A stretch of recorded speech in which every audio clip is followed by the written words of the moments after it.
প্রথম থেকেই শেখ হাসিনার সরকার বলে আসছিল যে এটি জামাত এবং শিবিরের একটি চক্রান্ত, এবং এই ঘটনার সঙ্গে জামাত এবং শিবিরের লোকজন জড়িত।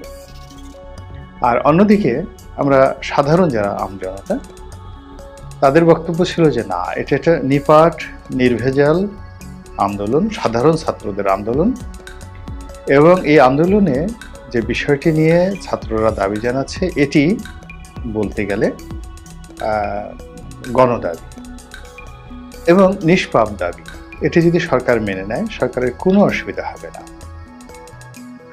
তো সেই আন্দোলনকে তাচ্ছিল্য করা শুরু করলো এবং আন্দোলনকারীদেরকে রাজাকার বলা হলো, আলবদর বলা হলো, আর শামস বলা হলো, রাজাকারের বাচ্চা বলা হলো।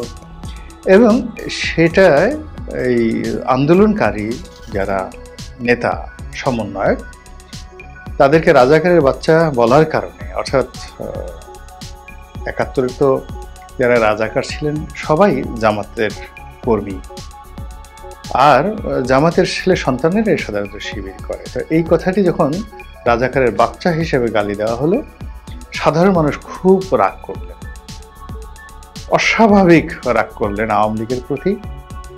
এবং অন্যান্য যারা, বিশেষ করে বিচারপতি মানিক, অন্যান্য যারা এই রাজাকারের বাচ্চা শব্দটিকে বারবার ম্যাটেরিয়ালাইজ করার চেষ্টা করেছে, মার্কেটিং করার চেষ্টা করেছে, তাদের প্রতি জনগণের ক্ষোভ একেবারে চরমে পৌঁছালো।